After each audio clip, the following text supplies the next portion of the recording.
My fiancé said, "You're too immature for this," ending our 3-year engagement. 2 weeks later, her twin sister whispered, "I've loved you since we met," and slipped a ring on my finger.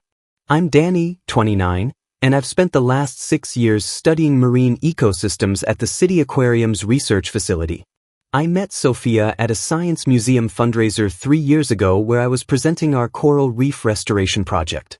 She was this stunning corporate event coordinator who seemed genuinely fascinated when I explained how we were rebuilding damaged reefs using innovative calcium carbonate structures. "You're so passionate about this," she said, her eyes lighting up as I showed her microscopic photos of coral polyps regenerating. "It's like watching cities rebuild themselves underwater." That night, she stayed until the museum closed, asking detailed questions about ocean acidification and marine biodiversity. I thought I'd found someone who appreciated the work that consumed my life.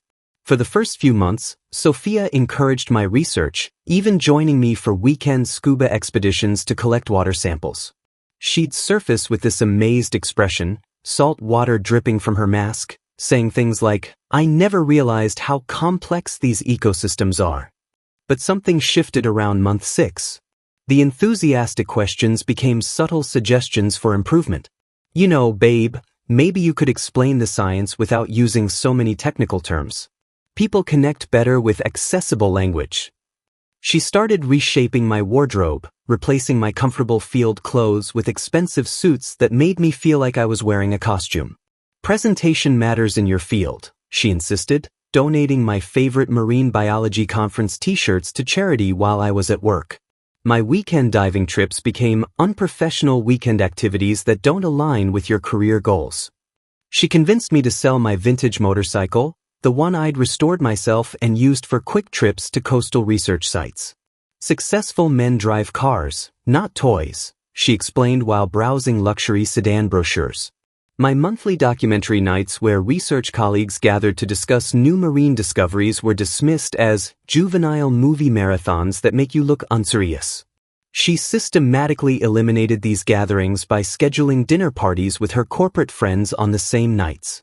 The volunteer work I did teaching kids about marine conservation at the local schools was reframed as playing with children instead of networking with professionals who could advance your career.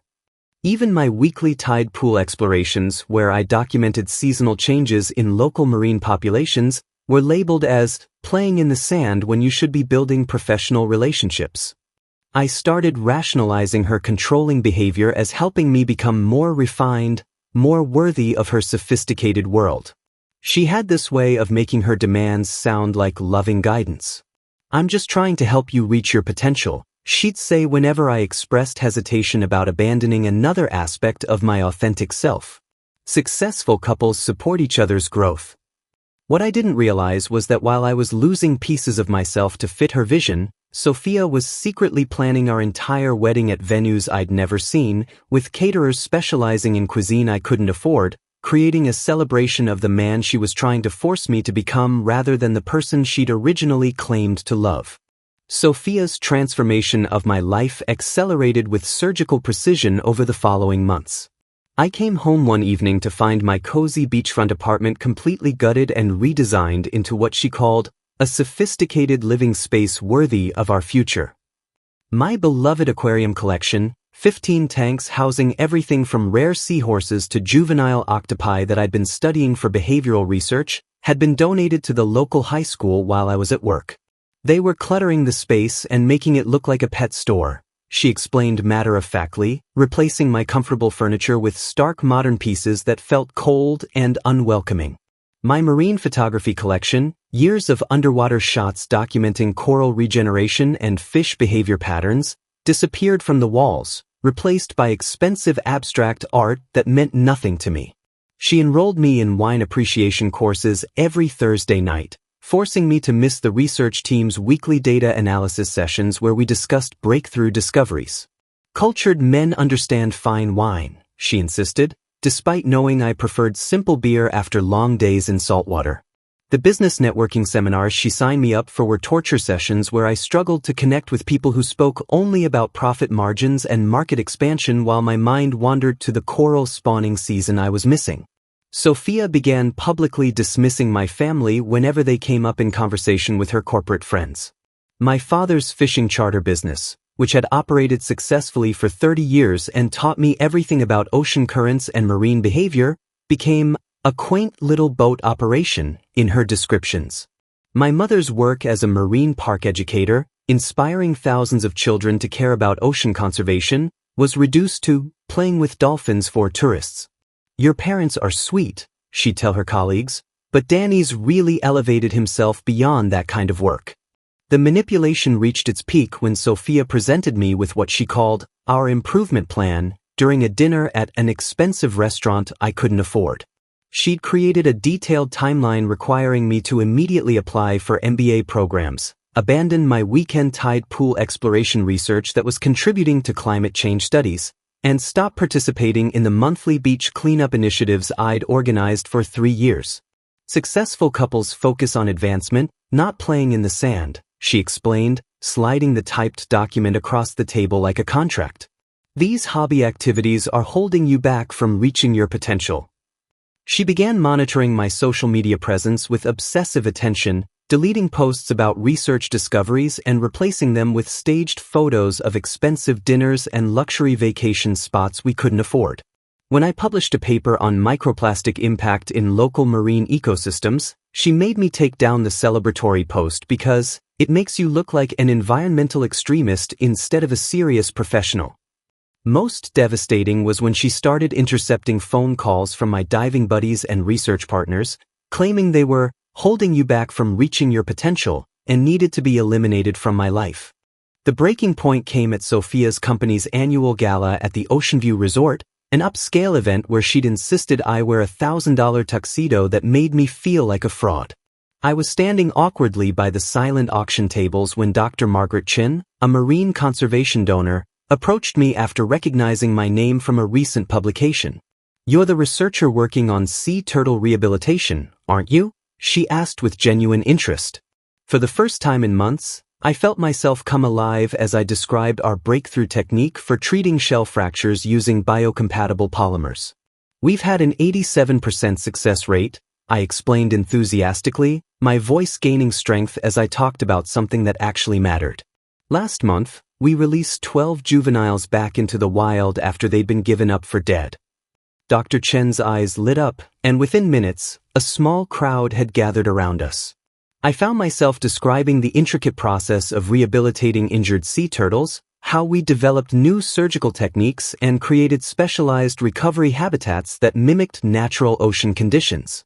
"The most rewarding part is watching them swim away," I said, my hands moving as I painted the picture. "You can actually see their instincts kick in when they hit open water." The group was captivated, asking detailed questions about our success rates and expansion plans. I felt genuinely useful for the first time in months, discussing research that could save entire species rather than pretending to care about market portfolios and wine vintages. That's when I noticed Sophia watching from across the room, her face twisted with something that looked like horror and disgust. She pushed through the crowd and grabbed my arm with enough force to leave marks. "Danny, we need to check on the silent auction," she said through clenched teeth, practically dragging me away from the conversation.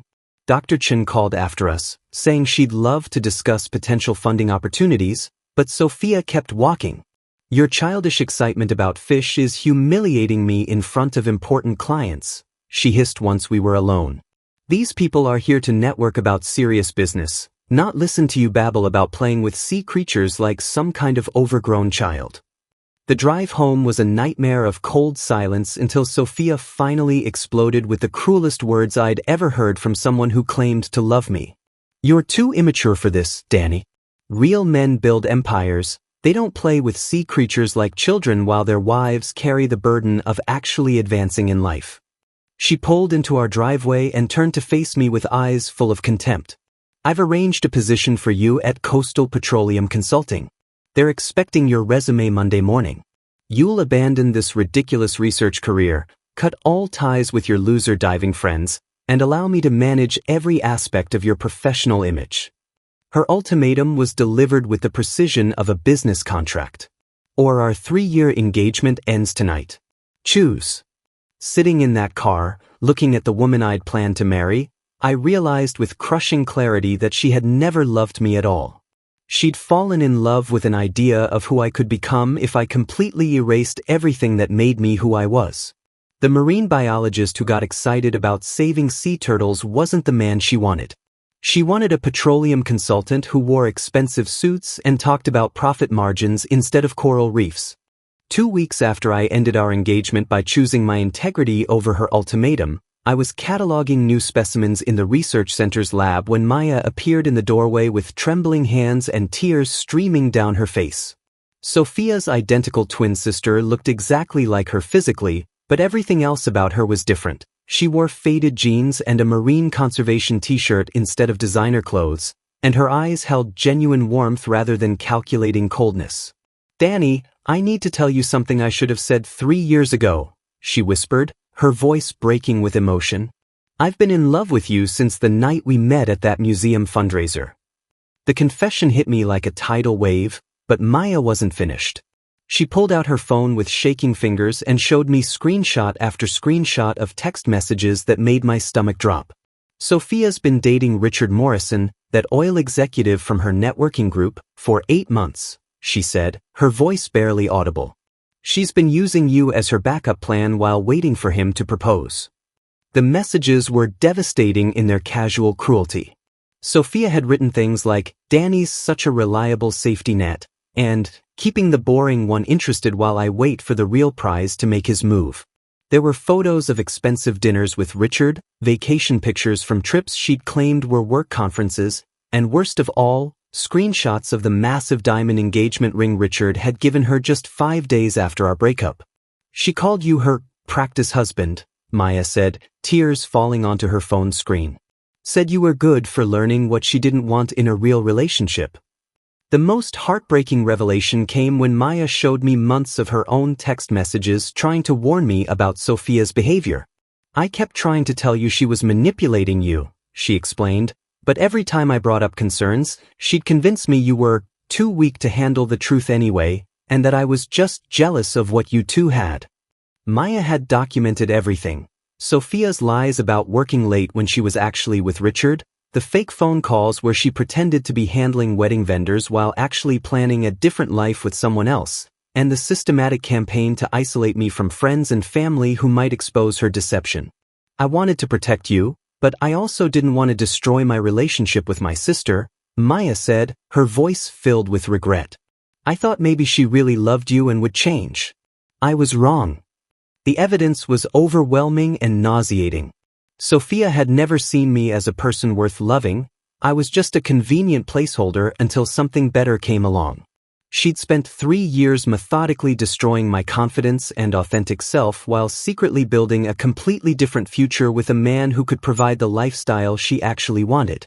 "Richard proposed last week," Maya continued, "but not before making it clear that he expects her to be a traditional trophy wife who gives up her career entirely. She's discovering that the wealthy lifestyle she wanted comes with its own prison bars." 6 months after that devastating conversation with Maya, I was finally starting to feel like myself again when she sent me a simple text message that changed everything. "The whale migration is starting. Want to photograph it together?" Unlike her manipulative sister, Maya was a freelance marine photographer who had been documenting ocean conservation efforts for environmental magazines, and she'd been secretly following my research publications for years. Our first underwater photography session became an 8-hour adventure that reminded me what genuine connection felt like. Maya moved through the water with the grace of someone who belonged there, her camera capturing images that told stories about marine life rather than just documenting specimens. When we surfaced after discovering a rare nudibranch species I'd never seen in local waters, her excitement was absolutely infectious. "Did you see the way it was feeding?" she gasped, treading water beside me with her eyes bright with wonder. The tentacle movements were completely different from what's documented in the literature. We spent the next hour floating on the surface, comparing her photographs with my field notes, realizing we'd been working on complementary aspects of the same coral reef restoration project without knowing it. Maya revealed she'd been documenting the visual recovery of reef sections where my team had installed new calcium carbonate structures, creating a photographic timeline that perfectly matched my scientific data. "Your research is saving these ecosystems," she said as we examined her images on the boat ride back. "I've been watching the same coral heads regenerate for 18 months, and the transformation is incredible." Everything Sophia had called immature and unprofessional, Maya celebrated with genuine enthusiasm. She joined my monthly beach cleanup initiatives wearing vintage band t-shirts and bringing homemade sandwiches to share with volunteers. During our weekend tide pool explorations, she'd spend hours helping me document seasonal changes, her artistic eye capturing details that enhanced my scientific observations. Our evening documentary sessions became collaborative affairs where Maya would share footage from her underwater assignments while I explained the research implications of what she'd filmed. "You should see your face when you talk about your work," she told me one night after we'd spent 3 hours discussing the impact of ocean acidification on shell formation. "You light up like you're sharing the most important secret in the world." Sophia was insane to think that passion was something to be ashamed of. As our friendship deepened into something more profound, I realized I'd found someone who didn't just tolerate my dedication to marine conservation but actively amplified it. Maya understood that my excitement about saving sea turtles represented depth and purpose, not childishness. She saw my weekend diving expeditions as essential research rather than unprofessional hobbies. When I published a new paper on microplastic filtration techniques, Maya surprised me by creating a stunning photo essay that made the research accessible to general audiences, helping secure additional funding for our department. "This is what partnership looks like," she said as we reviewed the final layout together. "Two people making each other better at what they love instead of trying to change each other into someone completely different."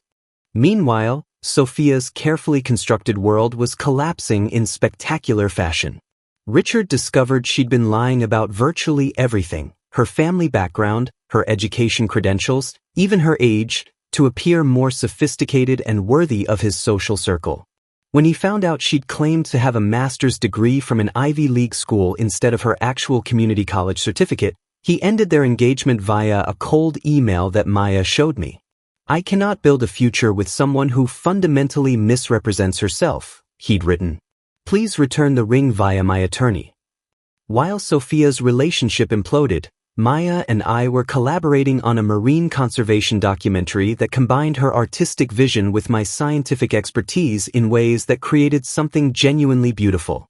Maya's underwater cinematography captured the delicate process of coral regeneration in stunning detail, while my research provided the scientific framework that gave meaning to every image.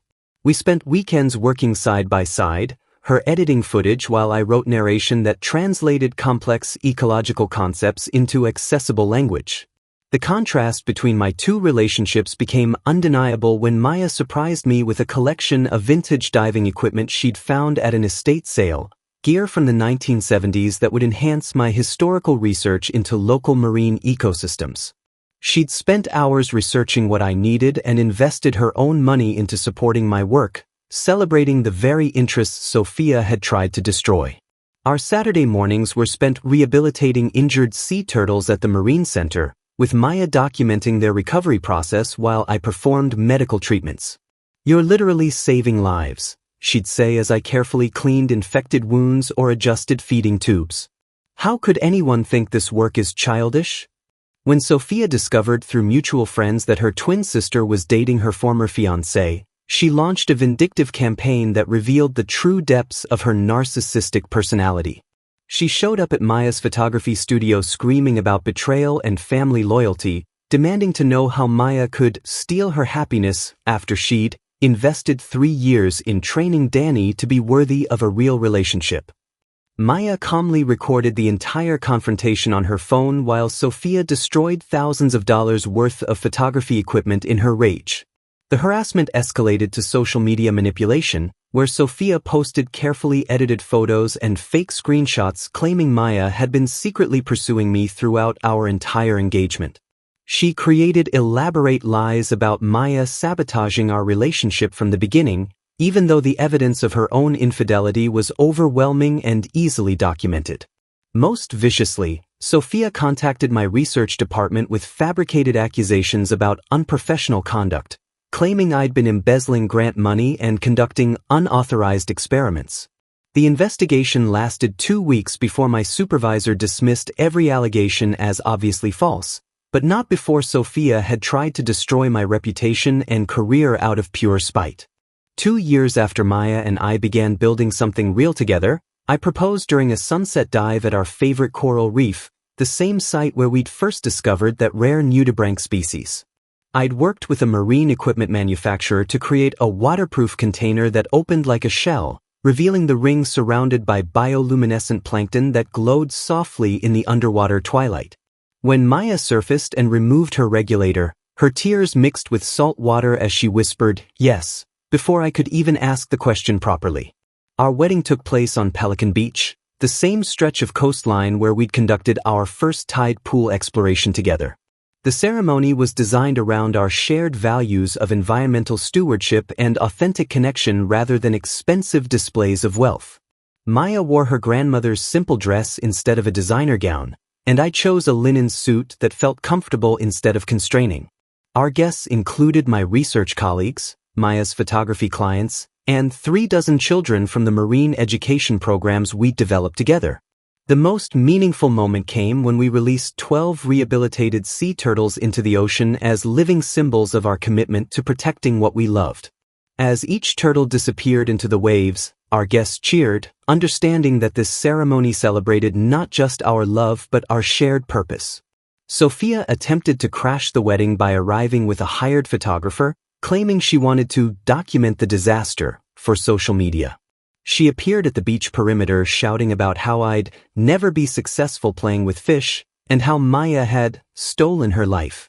My diving buddies, now close friends who'd become like family, formed a protective barrier while wedding guests watched in embarrassed silence as security escorted her away. The woman who'd once controlled every aspect of my appearance and behavior had been reduced to a ranting stranger whose opinion no longer held any power over my happiness. 5 years later, Maya and I have established the Deep Blue Conservation Foundation, a nonprofit that combines marine research with underwater photography to educate communities about ocean protection. Our work has contributed to the establishment of 3 new marine sanctuaries and influenced policy changes that protect critical coastal habitats. Maya's photographs of coral restoration appear in textbooks and museums worldwide, while my research on climate-resistant reef structures has been adopted by conservation projects across the Pacific. We've built the life Sophia claimed was impossible, one where passion for meaningful work creates both personal fulfillment and professional success. The irony isn't lost on me that Sophia remains trapped in a cycle of failed relationships with wealthy men who eventually abandon her for being exhausting and inauthentic. According to mutual friends, she's burned through 5 engagements in 3 years, each one ending when her partners discover the gap between her carefully constructed image and her genuine character. Meanwhile, Maya and I wake up every morning excited about the work we're doing together, whether it's documenting new species discoveries or teaching children that protecting our oceans is the most important adventure they'll ever undertake.